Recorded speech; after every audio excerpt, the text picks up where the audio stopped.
A very good evening, a warm welcome to Dan Really Likes Wine, presented by Pick n Pay, and welcome to a time of great retail excitement because Black Friday fever is upon us. It's a slightly different one this year, where there's Black Friday month in the case of some people, others running for the entire week, most people for at least a few days, as everybody tries to pick up on and take advantage of that great American tradition of Black Friday and try and swing the retail world back into stride after the ravages of lockdown. And that extends to our friends at Pick n Pay, who've got some terrific deals coming up over Black Friday, and they'll run over the weekend. And we've got a picture of some of those deals for you to have a look at. These are the ones you can look out for. There's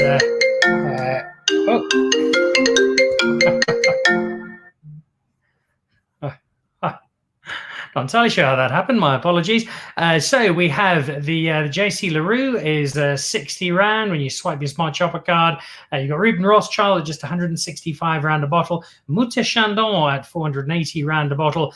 And your Namakwa, the 5 litres of sweet rosé, at 110 Rand for that entire 5-litre box. So those are just some of the deals, up to 50% off depending on the wine. So go and have a look either down at your local shop or head online, and you'll get a great selection there as well. Also on offer to look forward to, we have got coming up on the 6th, Sunday the 6th of December, the very first Dan Really Likes Wine picnic at the Maslow, where you'll be able to come along, and for 950 Rand for 2 people, you'll get a picnic basket, which has got a whole lot of great food that is going to be showcased by the chefs at the Maslow in Santon. There'll be a jazz band playing.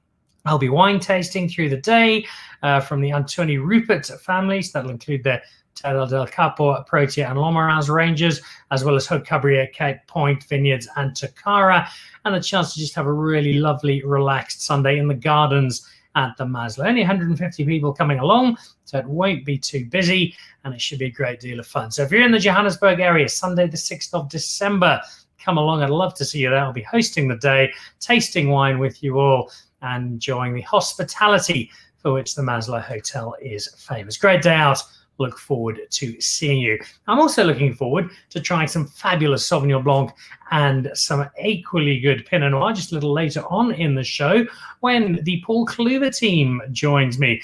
Anna Liesel from Paul Cluver, guests on the show today. But before we go to them, we go to somebody who's best known for making some astonishingly good Cape Vintage port by any other name. But it's not all he makes. And today, instead of Cape Vintage, we're going to be trying something just a little different. He's been on the show before with the aforementioned Cape Vintage. That's welcoming back. But now, lovely to have you on the show. Welcome back to Dan Really Likes Wine. Thanks, Dan. It's wonderful to be on the show again. It's been a long time, I think more than a year, but it's nice to talk to you again. How go things with the De Krans team? It's been a difficult time for everyone. Have you managed to navigate and negotiate it okay? Sorry, you broke up a little bit there, sorry. Just asking the last stretch of time through lockdown, have you managed to get through it okay? Yeah, no, everything is fine here. I mean, we are luckily in the middle of the Kleinkurve where there's a lot of sun and a lot of space. So I think everything is not so bad here in the Kleinkurve. And during the lockdown, we had enough wine, we had enough space to walk our dogs, so I can't complain. And the wine you had is wine we particularly like. We're going to be trying something in just a moment. Before we try this wine, though, just a quick word on the Cape Vintage. I know not a month goes by without getting you an award somewhere for the wine that you make. Remind us, we've been talking about it on the show before, but remind us what it is about where you are that allows you to make such fabulous Cape Vintage. Yeah, well, Carlersdorp is, we believe the sort of the port capital of South Africa, or port-style capital of South Africa, seeing that we're not allowed to use the word port anymore. But the reason for that is that Carlersdorp, the climate of Carlersdorp is very similar to the Douro Valley in Portugal. You know, we have cold winters going down to -5, -6, warm summers up to 35+ degrees, which is ideal for port grape varieties. And then the rainfall is very low, you know, anything between 200 and 300 millimeter per annum. So, and we use the correct varieties, the traditional varieties, mainly Touriga Nacional, Tinta Barocca, Tinta Rich, and Tinta Amarella. And using that and using the traditional techniques, I think that is why Calitzdorp stands out as the deep port area in South Africa. And most people would certainly agree. It's why you've got such a strong following. But it's not the Cape Vintage that we are trying today. We're trying something a little different. We've got a range of Moscatos, of Muscats, that you make as well. We'll try them in just a second. Tell us a little bit about this particular grape, about making it and about its appeal. Well, Moscato originated from Moscato d'Asti in the Piedmont Valley in the northwest part of Italy. And, you know, the farmers there actually, they started making that in the middle 1800s. And they made that wine actually for themselves. You know, it's a wine at a low alcohol, slightly sweet. And they sort of had that over lunchtime. And then they could still continue with their work after lunch. That you can't say that with many other wines, unfortunately. And then they also use it as a digestive, you know, between courses when you have a long meal in the evening to cleanse your palate and all of that. And then the Moscato d'Asti moved to the US, where it really became popular early in the 2000s, so not too long ago. And now it's one of the biggest selling wines in the US is Moscato. And interesting, it was made quite well known by you know, music people, hip hop and rappers and all kinds of people with music. And then in South Africa, we were the first to make a Palais Moscato in 2012, which was really the other day. But it's becoming very, very successful, and people like the style of Moscato. It's made from Muscat de Frontignan, or as in South Africa, we call it Muscat Blanc or white muscadel.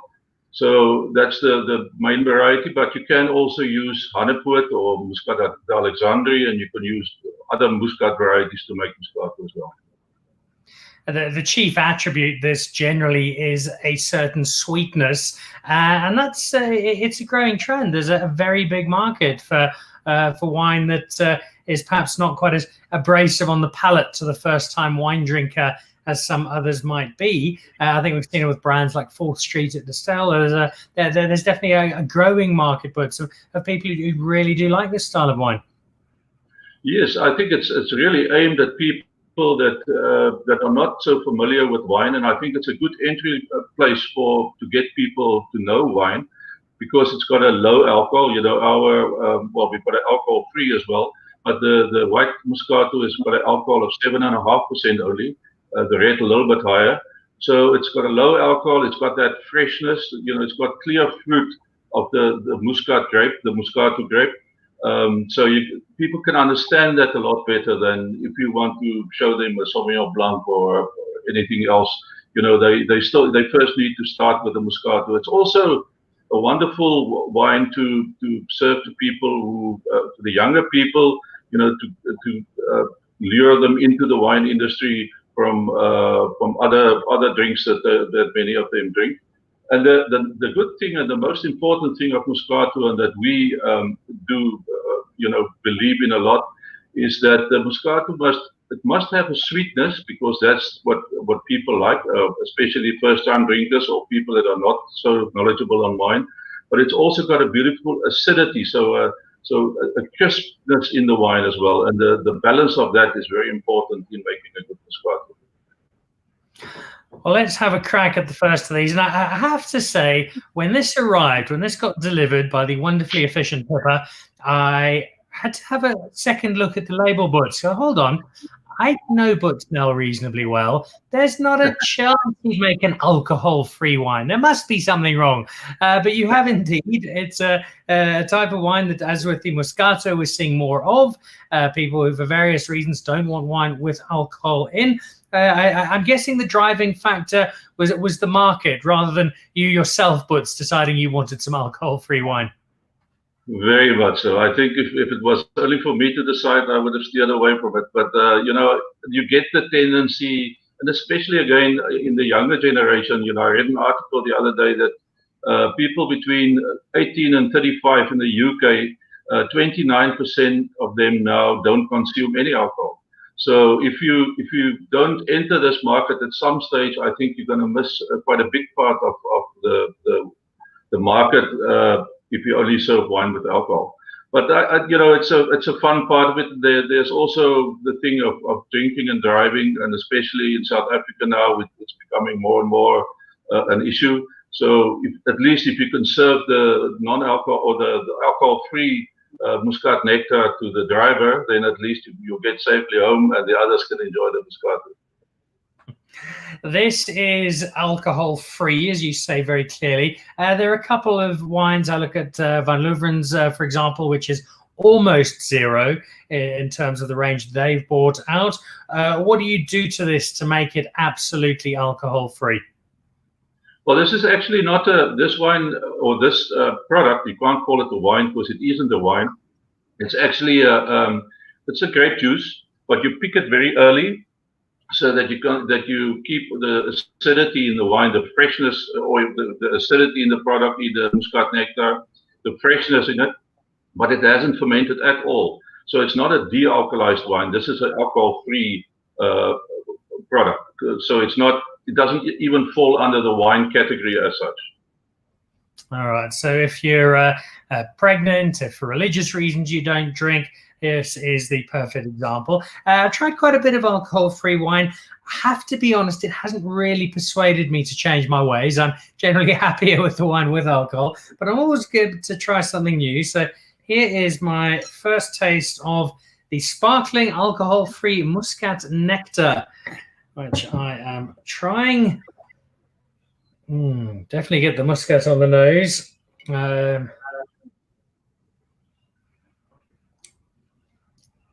Oh, it's if this had come out of a different bottle, I certainly wouldn't have placed it in this particular broad category.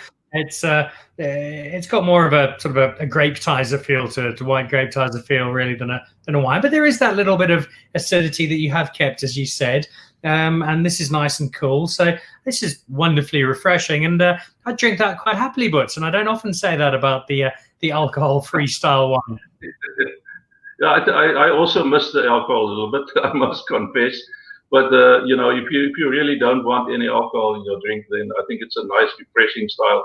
And the main thing here, if you compare it to grape juice, the sugar in this wine is much lower than what you will find in a grape juice. A usual grape juice you will find between 180 to about 200 to 220 grams per liter. This is just over 100 grams per liter. So much lower in sugar, and the nice acidity backs it up quite nicely. So it's a very drinkable thing. Yeah, I think it's a worthy addition to summer. So a good one to try out if for some reason you're looking for an alcohol-free wine. It is completely alcohol-free. That is not the case with the second of our wines, which is the Premium Moscato, the natural sweet Perle wine. So this is number 2 on the range. And I know you said it's very low, what about 8% alcohol? What about the sugar in this particular one? I know it's a slightly sweeter wine. What are we seeing here, Butts? The sugar of this wine is about 40 grams per liter, but it's got a good acidity of just under 7 grams per liter. So you will actually, and because of the CO2 in the wine, you must remember all three of these, or the 2 wines and the alcohol-free, they're all Perle wines. So we're talking about a pressure in the wine of about 2.2 bars, which is quite a bit lower than you will find in a MCC or in a sparkling wine. But it's still, as soon as you have the CO2 in the wine, it gives you the idea of lower sugar in the wine. So it's actually it tastes quite a bit drier than it actually is, the wine is itself. All right, let me give this a crack.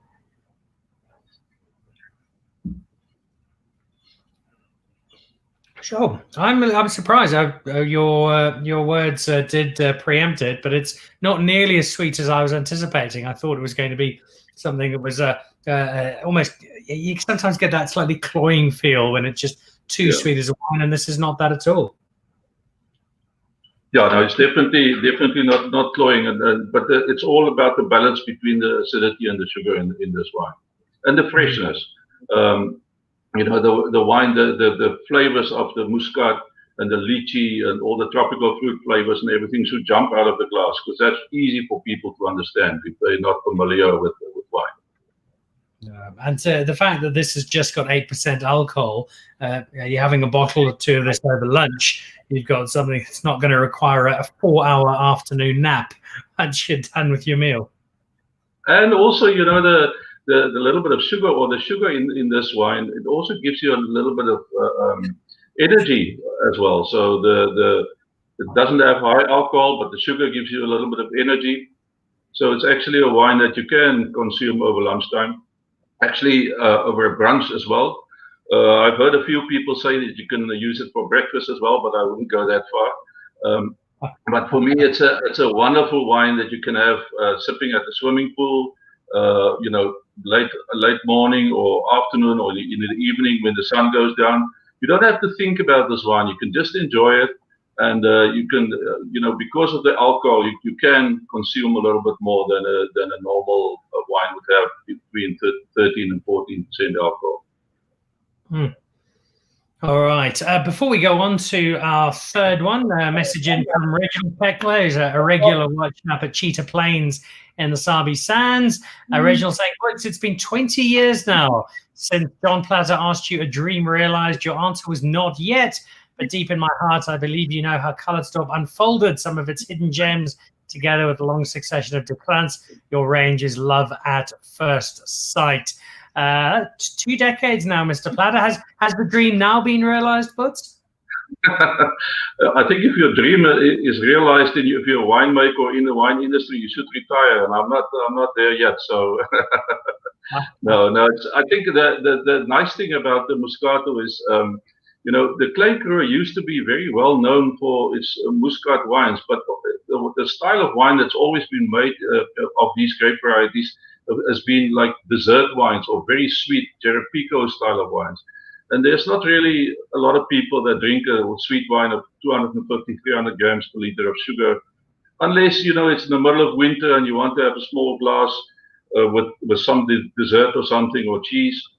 But, making the wine in this style is much more accessible and, much more enjoyable as well.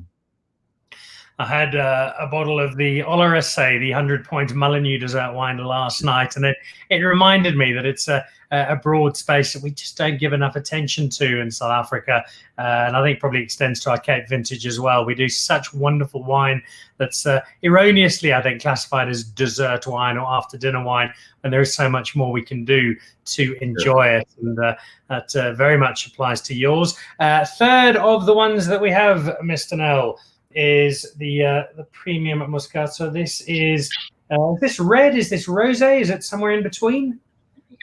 It's actually supposed to be red, but obviously when you make a Moscato, you must have 85% of the variety, 85% of the volume must be of Moscato grapes. So the red actually comes from Pinotage. This is a 85% white Moscato and 15% Pinotage. And the Pinotage, if you look at this wine, it's completely different to the previous wine. It gives you much more, it's still got a little bit of that Muscat flavors, that lychee flavors and so on, but it's much more spicy. It's more of the red berries. It's more of the strawberries, and it's also a lot of the candy floss kind of flavors that you get in this wine. So it's made slightly drier as well. This one is about 35 grams of sugar, and the alcohol is higher. It's about 8.5% because you add some of the Pinotage. But it's a different style of wine, and there's quite a good following for the red one. At the moment, it's about 25 to 30% of the volume of the white.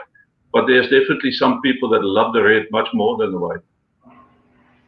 There was, as I poured it, just a little hint of effervescence, just a few bubbles escaping. What would that be from?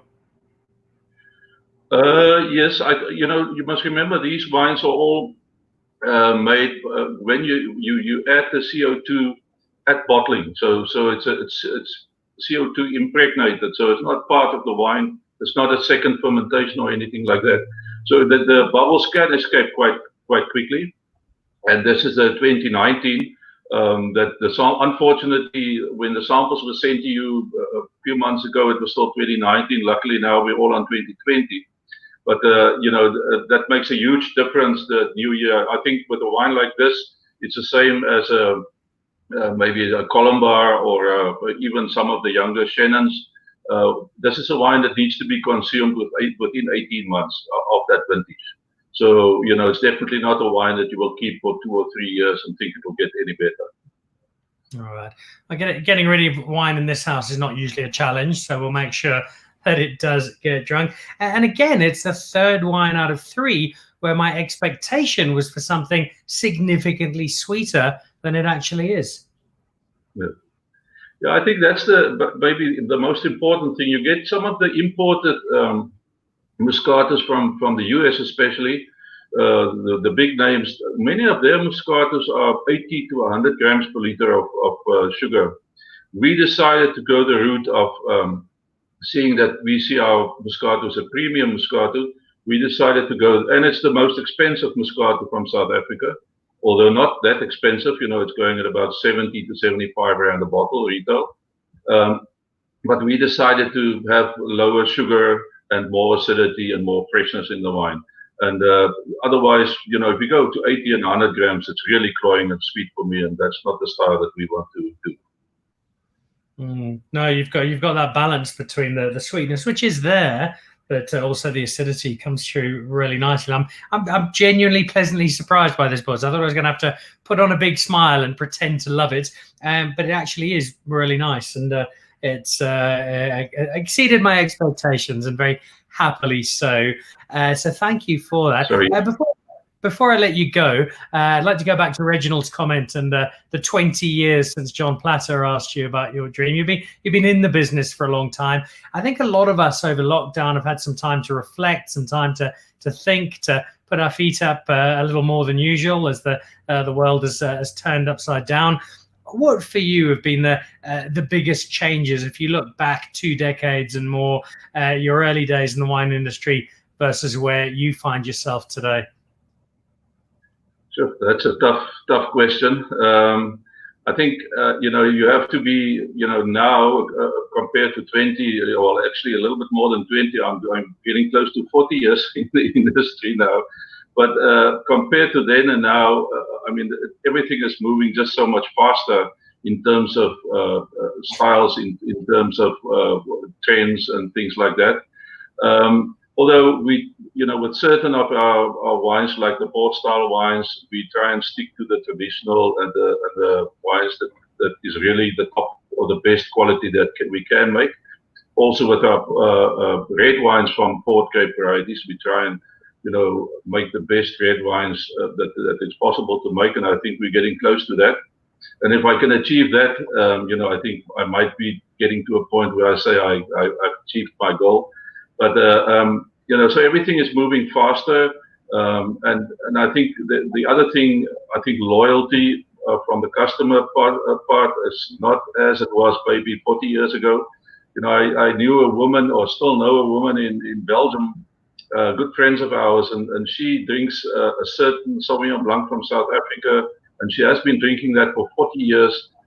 She imports by the pallet, by the way, but that specific Sauvignon Blanc she's been drinking for 40 years. And that is what I call loyalty. But I think that kind of thing you don't see anymore in South Africa, or in any place in the wine industry. So you have to be on your toes, and you have to read the market properly, and you have to make very, very good wine. I think the other thing that changed a lot is all the work in the vineyards. Just to give you an indication, in Carlersdorp, as I said, it gets very hot. But if you plant your vine rows east-west, then you can bring down the temperature, the microclimate inside the vines. You can bring it down by about 5 degrees, because the sun never shines on the bunches itself. And just by doing that, we increased the quality of our wines in the last 15, 20 years tremendously. So a lot of things have happened on the vineyard side. A lot of things on the wine side, although I think the vineyard is more important, and then the marketing part of it is becoming very, very important. And that's the one that one should concentrate on a lot.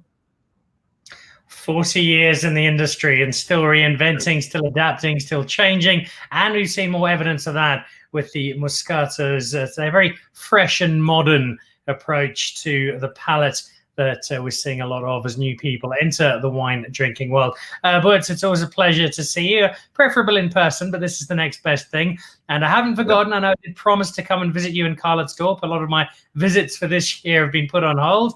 But to come down and see the Nell team and see the operation firsthand is high on my agenda. So I do look forward to that happening soon. Thanks, Dan. You're more than welcome. And thanks for the opportunity to show our Moscatos, and all the best for yourself. Appreciate it. Thank you very much. Butz Nell, all the way from Karlsdorp, and sharing with us his range of Moscatos, including the completely alcohol-free sparkling nectar. I think even the Joburg foodie might be persuaded to try that one. He waded his way through some alcohol-free wine with me a little earlier in the year and grimaced his way to the end. But this one, it's great juice, not wine, but it's not as sweet as you might expect, not too full of sugar, and I think a nice addition to your summer refrigerator as we really hit the hotter part of the year and start putting our feet up in the build-up to Christmas, which will include, if you're in South Africa, plenty of Sauvignon Blanc. It's the standard summer drink, and that headlines the two wines that we now head to Elgin to discuss. And it's a Sauvignon Blanc that has won loads of awards. In fact, they might have to start bottling it exclusively in magnums just so they can fit all the stickers on. That's how well they have done. Let's head down to Paul Cluver, not to Paul Cluver himself. We've got far more important people who know far more about wine than Paul Cluver. It's Anne and Liesl instead. Ladies, very good evening. Warm welcome to Dan Really Likes Wine. Hi. Thank you. Yeah, we're standing in for my brother today. He's just had a baby on the 11th of the 11th. He became daddy again. Congratulations. Yeah. The little one arrived a little bit early, so 4 weeks early, but it's cute as a button. Oh, well, congratulations, and even more reason to be tasting some of your fabulous wine, which we need to raise a glass to anyway, because, as I mentioned, you just cannot stop winning awards for your Sauvignon Blanc. It's been a sensational vintage for you. Yes, no, I'm very, very happy, but yeah, how do I going to say? Trying to do my job at my very best. Well, I like all great winemakers, very, very humble. But let's have a quick look at it. You got, what was it, F&B top 10? I think you got Wine Magazine top 10. There was a third top 10 as well you got, is that right, Anne? It's a female winemaker gold medal for the Sauvignon. There we go. What has made this one for you so special? Well, the 2019 specifically was a difficult year on the farm. We had fires coming through, and so making this vintage was an extra challenge compared to previous years. But I think we did our job well, and yeah, the taste shows for it. Well, congratulations.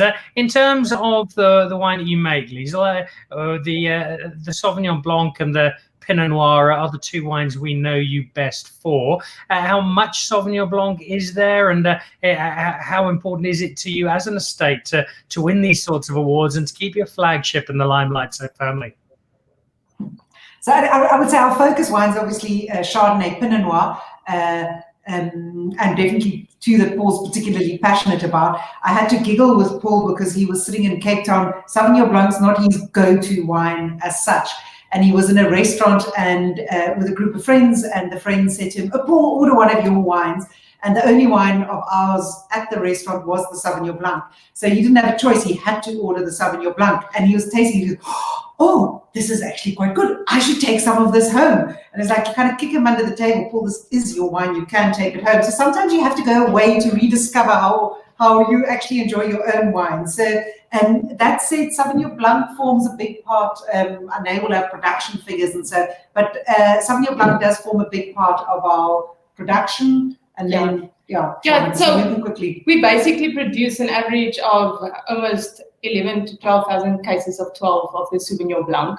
So it is a larger volume of our production range, but Sauvignon Blanc being one of the top selling white in South Africa, it's a market that you try to take by the horns and do your best. When it comes to drinking Sauvignon Blanc, it's something that a lot of us love to do, and especially during the warmer time of the year. Lots of questions about it. Should we be putting ice in it? How cold should we be having it? From someone who makes world-class Sauvignon Blanc, what's your guideline to getting the very best out of a good bottle? My personal suggestion is drink it as you like it personally. So yes, if you need to cool it down with ice, cool it down with ice, but just drink it fast enough again so you don't dilute your Sauvignon Blanc. Other than that, keep it cool. And yeah, I have no problem with ice, but personally, I drink my wine without. All right, we sit on the same page there. We've got some of it to try, so I'm going to go. I think it's the first time I've had the 2019, and I'm very much looking forward to it. You've given us your thoughts on it, Anne. Liesl, the Sauvignon Blanc that Paul reluctantly drinks. What do you particularly think about this? I'll get in trouble with my brother. You can't say he used to reluctantly drink it. Now he's really enjoying it. So clearly, Anne is nurturing this baby of hers really well. Yeah, no, I think it's a lovely Sauvignon Blanc. It's got a beautiful elegance with it, and lovely sort of like fruit flavors, yet not sort of this fruit bomb. I think it's got a lovely elegance. It's a beautiful wine. Just on its own, but because of that beautiful acidity, which is typically of Elgin, you get that lovely longevity, and it makes it a great food wine as well, which is nice, because I think wine should be enjoyed, or for me anyway, with food and friends. And yeah, COVID makes the friend part a little bit complicated, but yes, Sauvignon Blanc's a sharing wine. And especially this Sauvignon Blanc, it's made to be enjoyed more to a bottle than just one glass. So it's enjoyable, it's balanced. You want to have a second glass and not be done with one. It speaks to my wife's philosophy, who likes to order wine by the glass bottle, which fairly regular basis. We've got some friends from around the world dropping in. Josephine Prieur joining us from France. And bonjour Liesl, super to see you. Missing our visit to Paul Cluver and missing their wines here in France. Josephine, I know you are. There are one or two wines that they make in France that are okay. They're obviously not as good as South African wine. Hopefully that gets you through. And Josephine, following up, please try to keep some few bottles of this Sauvignon Blanc for 2021. I'm sure that Anne and Lise will be able to help you out there. And then one of your fellow winemaking rock stars, Anne, Iselle van Blerk, amazing. Well, and then a message directing it to me, as if I didn't already know this, Iselle. Anne is an amazing winemaker. Well, this is well established, but always nice to hear from one of your peers. And Anne, having another woman who's an outstanding winemaker, and we're starting to see more and more women in the industry, where it was not that long ago quite a rarity. So for me, it's a much needed and a very welcome diversity to just have more and more women involved in South African wine. Yes, of course. I mean, everyone has their personal touch to winemaking, but I do feel as a female winemaker, you also bring a kind of factor into winemaking that men necessarily don't.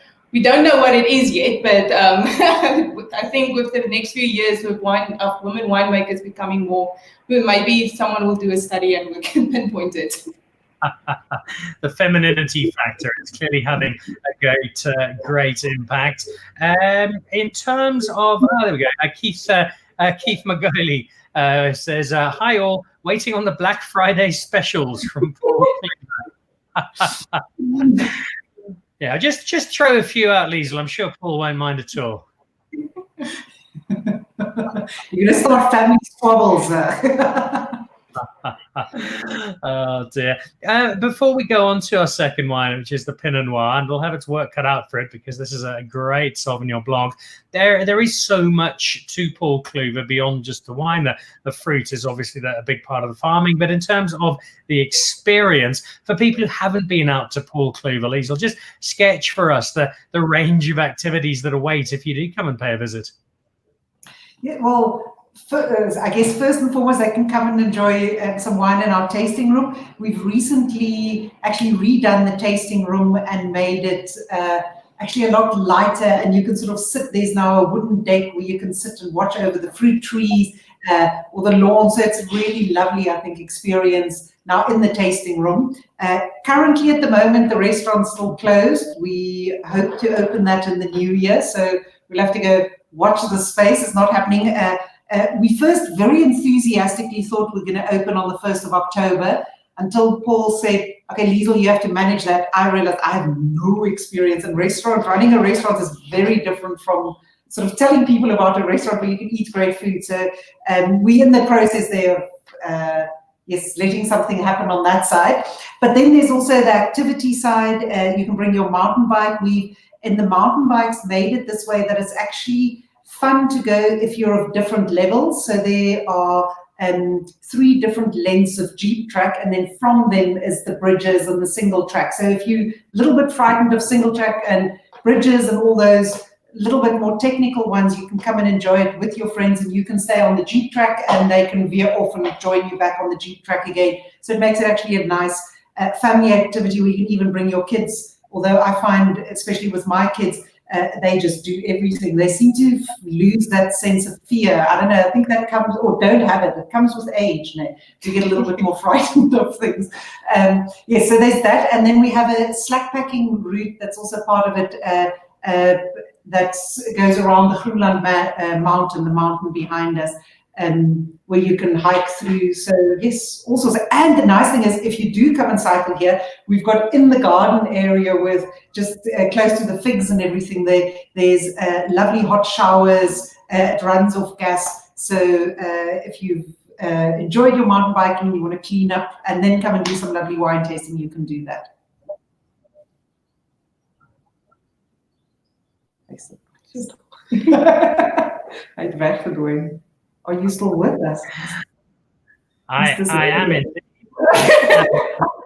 I know the mountain biking stretch well from having been out with the Absa Cape Epic on many occasions. Personally, I think no, I just commentate. Riding bicycles is far too arduous. So my recommendation would be going to do wine tasting. But if you do have a bicycle problem, then Paul Cluver is definitely a great place to go. Dan, these days, actually, have you ever tried one of the e-bikes? I haven't, but they do look as though they would take a lot of the sting out of riding. So it's actually quite amazing. They make it. We actually, over the weekend, there's a lovely company called Bikes and Wines, and in Elgin, they called Elgin Adventures, and they have these e-bikes, and they give a guided tour. So you can actually go with them. They know which routes to go for your skill. And over the weekend, it was quite funny because you kind of smile, because normally if you see mountain bikers, they're definitely clad either in baggies or in, you know, lycra tights and stuff. But with the group that came on the e-bikes, they dressed in jeans, and like, you know, they look like Barbie dolls. You wouldn't even think that they'd be able to be on a bicycle. But with the e-bikes, you can go everywhere, anywhere, even in your, you know, jeans and pretty top, and you come back and you still look just as pretty as you did before you left. As appealing as I'm sure it is, I will stick to Anae's wine and do the wine tasting. I think that's definitely my particular space. And in fact, I need some more wine. So let's move on to the second of them. And I wouldn't say it's open warfare, but there's definitely some quiet competition, Anae, between Elgin and the Hammalanada Valley as to who makes the best Pinot Noir in South Africa. Well, obviously us. No, I'm sure each wine region has its Straight answer. No, I'm sure each wine region has its contribution and its specific style of wines, be it Pinot Noir. But I think knowing our farm and the cool climate we have, I just feel we have the ideal little situation on the farm to be making world-class Pinot Noir. Well, let's try some of this world-class Pinot Noir. It's one of 3. So there's the village Pinot Noir, a nod to the French style of classification. Up at the top end, there's the 7 flags. And then there's this one, the estate. Explain to us what the difference between those three are and what we can expect from your estate Pinot Noir. Sorry, I missed the question.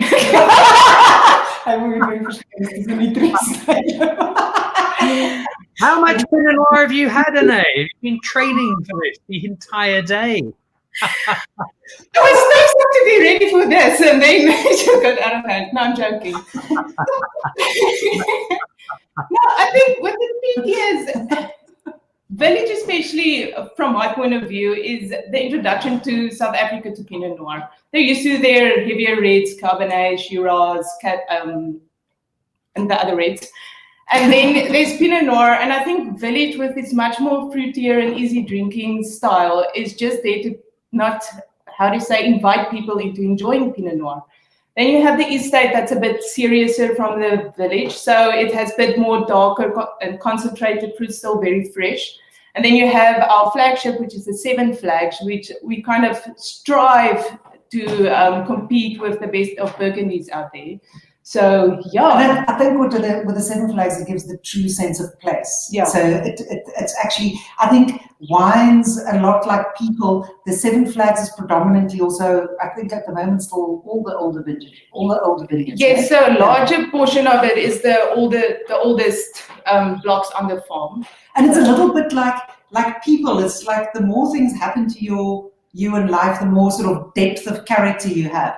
And the same thing with wines, I find the longer they've sort of had to weather different vintages, different years, because each vintage has its own characteristic, whether one is more sort of on the nose and the other more sort of substance body. Each vintage has its kind of own character, especially if you make more estate and not sort of trying to make one that's even every year through in the more lifestyle brands. And so with 7 Flags, what you find, because it's been in the soil for so many years and lived through so many vintages, it shows that sort of character within it. And the difference between ones, I loved what Andre said the other day. He was sort of tasting the different vintages, and he was saying the 2018 was a relatively late vintage. And he said, but that's only if you look 5 years back. And of course, Andres has now been making wines, how many? It's 22 years? 23 years already. Ooh, yeah, so 23 years. And he said, but if you look back over the 23 years, 2018 wasn't a late year, it was more of a normal year. So it guesses on the window of where you look. And I think that's the one thing with the old wine countries is they've got decades to work from. So we're still getting there, learning each year and hopefully improving in terms of that, because we have a relatively short time of that we've been making wine ourselves from the same cellar, and lucky to have Andres for that extended period, because it gives you the time to learn and understand the vineyards, and because that's where great wine's made, in the vineyard. Well, make it beautiful in the bottle. Hopefully capture that in the bottle. Well, I don't think you're striving to make great wine. You are making great wine, and I'm not the only one who believes that. Keith Magoli, very true, best Pinot Noir. So, Keith agrees with you. Josephine, yes, Pinot Noir, the perfect place to be, and love the top 7 Flags. We've always enjoyed it. And then Goni Tizwa, I think Goni might be the sommelier at Singita, if I'm not mistaken, wanting to know, how old is the block that makes up the 7 Flags Pinot Noir? Do we know? It's almost... It's 97, or did you just going to do that? No, it's 23, 24 26. 26. Yeah, wait, the oldest one currently is the 27-year-old blocks. But yeah, the older blocks we're having are, how do you say, with any farming practice, you always have to look at quality and quantity. And older blocks are starting to, how do you say, decrease, but this is an age thing with a bit of raw leaf. So although the 18 still has the oldest blocks on the farm, we are looking into having the younger versions, being the 20 to 15-year blocks, starting to show their potential as our new flagship blocks. There's also a new one, which I think is quite exciting, is we've planted a new clone that ripens after the equinox. So, and it's going to be quite exciting to see when when it's old and strong enough, I think that will be most probably the youngest vineyard ever going into Seven Flags. Because it's quite interesting. I mean, the lovely thing with Pride, if you think in Europe also, when they pick is after, most of them pick autumn time after the equinox. And the thing that's relevant, and that's the thing that makes Eldon special, you've got these really long evenings, long night times, long slow ripening periods. And what happens then, you retain the acidity and you get natural concentration of aromas and flavors, which is quite awesome. So having a varietal or clone that actually ripens after the equinox, I'm quite excited to see when that one comes on board and into Seven Flags. So yeah, future, more exciting things to come, which is cool. It's lovely to hear. It's also a reminder of a question I've been meaning to ask somebody from Team Cluver for a while. The name Seven Flags, where does that come from? So the name Seven Flags, so we didn't kind of grab it out of the air, and it's not the sort of 2 parents and the 5 kids. So the name actually comes from, I don't know if you can see here, but on our label, there's the family crest. And so if you look close, you might see it on your label there, or if anyone's got one at home.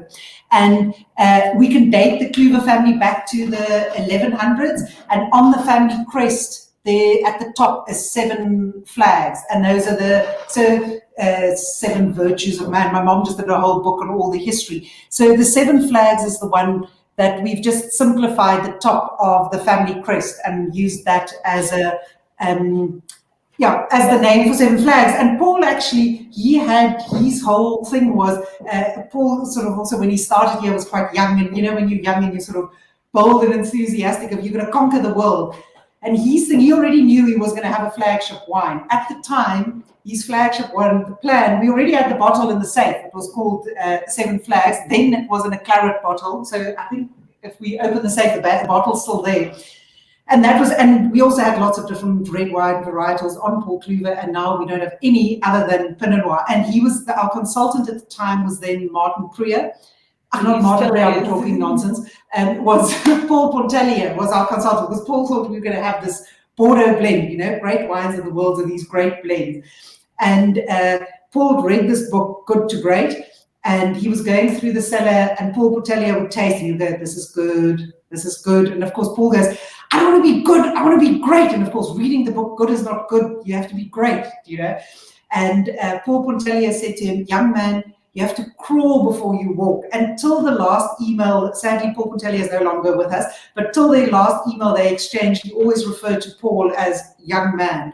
And he came across a barrel of Pinot Noir, and he went, this is great. And Paul went, no, that's Pinot Noir. He says, yes, this is great. No, yes. So yes, our journey started, but it took us a while before we purely focused on Pinot Noir. And we can say, I think, when did the last vineyards of non-Pinot Noir leave the farm?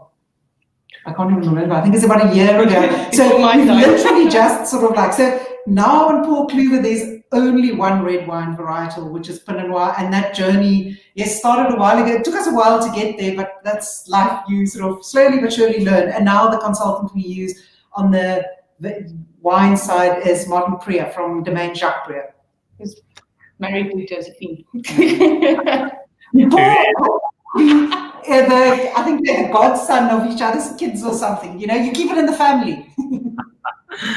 Well, if you've only got one red wine, you better make it well, and you certainly do. And it's wine that you are going to be able to have if you are watching this around South Africa, because this month's big competition at Pick n Pay, which runs up until the end of November, if you buy any bottle of Paul Cluver and you are a member of the Pick n Pay Wine Club and you swipe your card, 5,500 Rand worth of Paul Cluver wine in the form of Sauvignon Blanc and Pinot Noir will be coming your way. So it's a great prize to have, a great bottle. If someone's winning it, Anne, final word from you. Somebody wins that Sauvignon Blanc, wins that Pinot Noir. What are you eating with those 2 particular bottles if it's your choice? So I think starting with the white, I love chicken meat. So any fresh salad with chicken or even a roasted chicken, the freshness of the wine will contribute and actually enhance the flavor of your food. And then I'm a Boere meisie, so I love my oxtail. Go. Yes. And I found especially the East State Pinot Noir is very suited to that kind of style of dishes, like the oxtail and even steak, even better.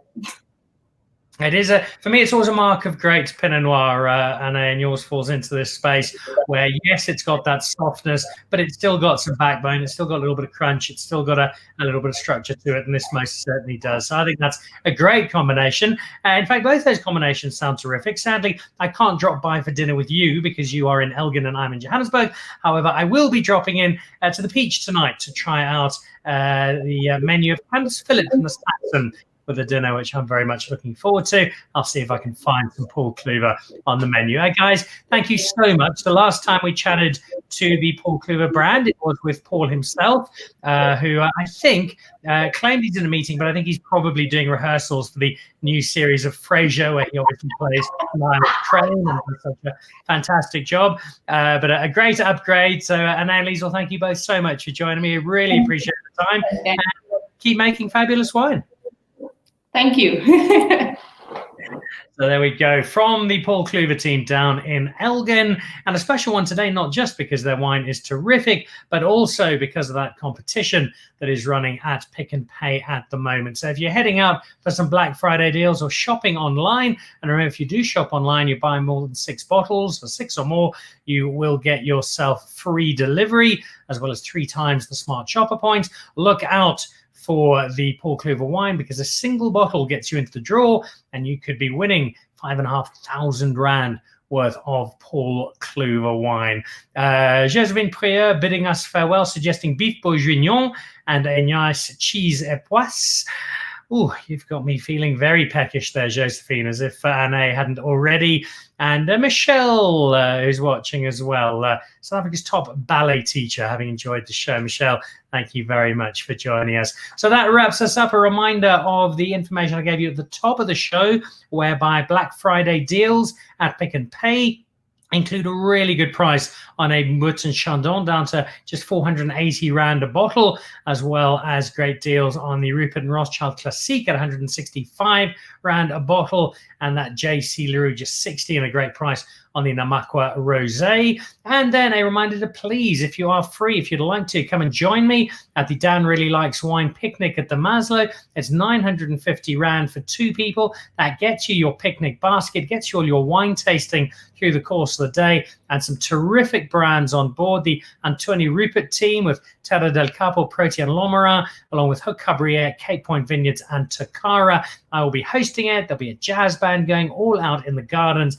It promises to be a delightful, delightful Sunday afternoon, and I really hope I'll get the chance to see a few of you down there. Final word from Mike Formo. Very interesting show. I can take no credit. It was my guest today who did a fabulous, fabulous job of keeping us entertained and informed. So big thank you to Liesl and Anne down at Paul Cluver, and to Butznell checking in from Karlitsdorp with his new range of Moscatos. Have a fabulous, fabulous weekend. Keep drinking and supporting South African wine. And next week, I'm on location for both shows. Monday night, I'll be coming to you from Mala Mala and checking out the wine there. I think we'll be having some Iona and some Thelema, if memory serves. And then next Thursday, I will be at the Maslow preview show ahead of that picnic next Sunday, and trying out wine from each of Anthony Rupert, Haut Cabriere, Cape Point Vineyards, and Takara. So that is next week. Until then, thanks for watching. Thanks for the support. Have a great weekend. We'll see you Monday. Cheers.